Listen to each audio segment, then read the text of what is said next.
श्रेया हम शर्मिंदा हैं, तेरे कातिल अभी भी जिंदा है जवाब पुलिस प्रशासन के पास, है जिला प्रशासन के पास, है समाज के ठेकेदारों के पास। कोई देगा जवाब? क्या वो बाहर से अपराधी आया होगा? वो हमारे बीच का अपराधी है, लेकिन फिर भी उसे पकड़ा नहीं गया। ये कहीं न कहीं आप नाकाम हैं। कुछ भी होता है घटना, आप कैंडल लेकर निकल पड़ते हैं। कब तक आखिर बहनें कैंडल तक ही सीमित रह जाएंगी?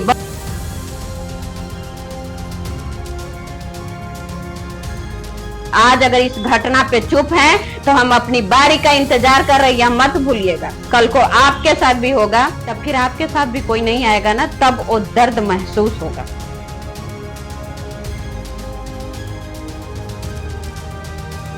अरे उस श्रेया का आत्मा को शांति तक नहीं मिल रहा होगा, उसकी रूह रो रही होगी। एक तो उसने तड़प कर जान दिया है, और आज उसकी रूह, उसकी आत्मा भी रो रही होगी कि आज हम किस समाज से थे। नमस्कार। आज हम अपने समाज की बेटी बहन, जिसके साथ इतने बड़े अपराध को अंजाम दे दिया गया, उसके बारे में मैं बात करने जा रही हूँ।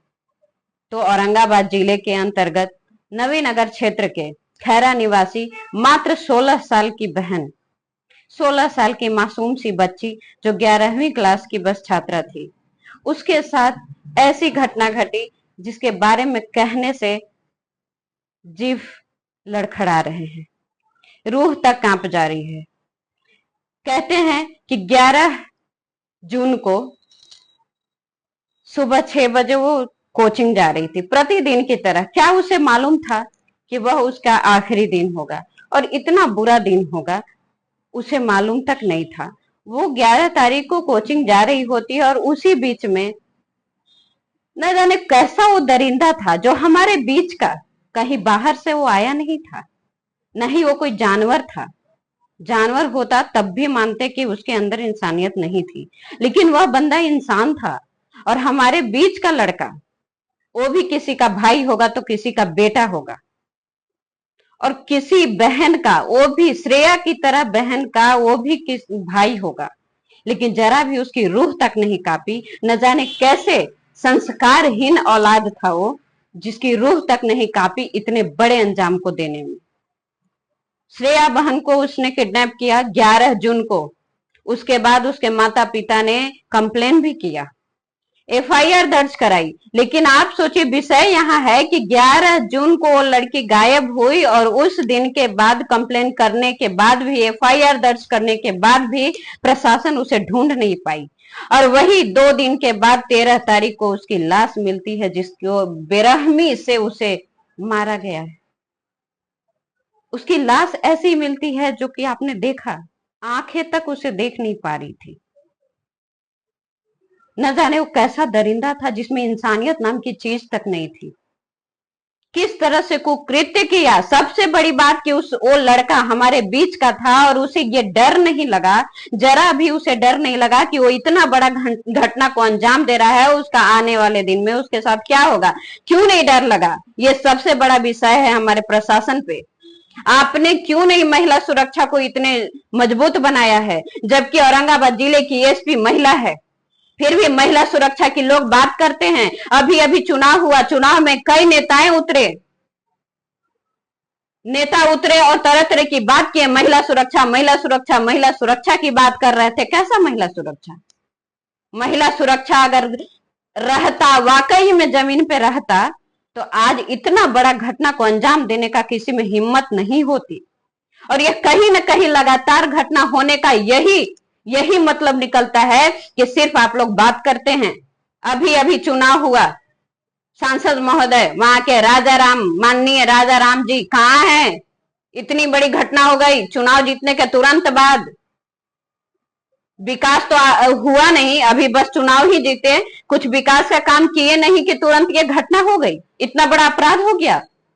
और फिर भी आप चुप हैं, मौन है। ये मौन का मतलब क्या है? अभय कुशवाहा, औरंगाबाद जिले के माननीय सांसद महोदय, कहाँ हैं आप? इतने बड़े बड़े बुद्धिजीवी, समाज के ठेकेदार, अपने आप को समाज सेवी कहने वाले, बड़े बड़े पार्टी वाले, अपने पार्टी का नाम अमर करने वाले कहाँ गए? कोई कुछ नहीं बोल रहा है। कई तरह की मोर्चा है जिले में, कोई से वोट मांगने जाएंगे और किस मुंह से जनता आपको वोट देगी, जनता आपको तमाचा देगी। इस तरह की घटना घट जाती है आपके होते हुए भी। और आज सबसे बड़ी विषय ये है कि 11 तारीख से वो लड़की गायब होती है, 13 को उसका लाश भी मिलता है और 13 के बाद आज 16 तारीख है, अभी तक अपराधी को पकड़ा तक नहीं गया। यह सबसे बड़ा विषय उठता है, सबसे बड़ा सवाल है। क्या है जवाब किसी के पास? है जवाब पुलिस प्रशासन के पास? है जिला प्रशासन के पास? है समाज के ठेकेदारों के पास? कोई देगा जवाब? क्या वो बाहर से अपराधी आया होगा? वो हमारे बीच का अपराधी है, लेकिन फिर भी उसे पकड़ा नहीं गया। ये कहीं ना कहीं आप नाकाम हैं, आप इसे सीरियसली नहीं ले रहे हैं। कहीं ना कहीं आप इस घटना को नजरअंदाज कर रहे हैं। आप सिर्फ दारू और बालू इसी पे आपका नजर है, क्योंकि उससे आपका जेब गर्म होता है। सिर्फ अपने स्वार्थ का पड़ा है सबको, बाकी समाज में जनता के साथ क्या हो रहा है क्या नहीं हो रहा है उससे आपको कोई मतलब नहीं है। बस केवल बातें करने को है, बातें तक है, बाकी जमीनी स्तर पे कुछ भी नहीं है। कुछ भी होता है घटना, आप कैंडल लेकर निकल पड़ते हैं। कब तक आखिर बहनें कैंडल तक ही सीमित रह जाएंगी? बहनों के साथ अन्याय होता रहेगा, उनके साथ शोषण होता रहेगा, अपराध पे अपराध होते जा रहा है, लेकिन क्या होता है? कैंडल निकालते हैं और बात खत्म हो जाती है। और फिर से वो अपराधी का मन बढ़ता है और अगला शिकार तैयार रखता है, और फिर अगला शिकार करेगा। शिकारी आएगा, जाल बिछाएगा, शिकार करेगा और फिर चला जाएगा अगले शिकार की ओर, और हम सब मुख दर्शक बनकर बैठे रह जाएंगे। यह सबसे बड़ा विषय है और सबसे बड़ा हमारी नाकामी है, जो हमारे समाज में जिस औरंगाबाद को, नवीनगर को चित्तौड़गढ़ बोलते हैं, किस काम का चित्तौड़गढ़ बोलते हैं? आपके ही चित्तौड़गढ़ में इस तरह की घटना हो जाती है एक छोटी सी मासूम बच्ची के साथ, और आप फिर भी कुछ मौन रह जाते हैं, अपराधी को पकड़ नहीं पाते, उसे सजा नहीं दिला पाते हैं। तो किस काम का? केवल नाम का चित्तौड़गढ़ शोभा नहीं देता है, बिल्कुल शोभा नहीं देता है। लड़ना पड़ेगा, आगे आना पड़ेगा। और खासकर हमें औरंगाबाद जिले के कई ऐसे महिला भी अच्छे पद पे हैं, अच्छे पद पे हैं, लेकिन आज जब देखे कि एक छोटी मासूम सी बच्ची के साथ ऐसा कुकृत्य हुआ तो एक भी महिला आगे नहीं खड़ी हुई। वोट मांगने के लिए लोग घर घर तक जाते हैं, लेकिन आज घर से निकल नहीं पाए। क्या बात करते हैं आप? खून खौल जाता है, क्योंकि हम अपनी बारी का इंतजार कर रहे हैं। आज अगर इस घटना पे चुप हैं तो हम अपनी बारी का इंतजार कर रहे हैं, यह मत भूलिएगा। कल को आपके साथ भी होगा, तब फिर आपके साथ भी कोई नहीं आएगा ना, तब वो दर्द महसूस होगा कि क्या दर्द होता है। अरे उस श्रेया का आत्मा को शांति तक नहीं मिल रहा होगा, उसकी रूह रो रही होगी। एक तो उसने तड़प कर जान दिया है, और आज उसकी रूह, उसकी आत्मा भी रो रही होगी कि आज हम किस समाज से थे, जहां हमारे समाज में हमारे लिए कोई आवाज नहीं उठा पाया, उस अपराधी को पकड़ नहीं पाया। जिस वक्त वो तड़प रही होगी उस वक्त यही सोच रही होगी कि जिसने हमारे साथ ऐसा किया उसके साथ भी सेम वही हो। लेकिन अभी तक अपराधी आराम से चैन की नींद ले रहा है, किसी का जान लेकर के वो चैन की नींद ले रहा है। यह कहीं ना कहीं हमारी नाकामी है, दुर्भाग्य है हमारे लिए। श्रेया, हम शर्मिंदा हैं, तेरे कातिल अभी भी जिंदा है।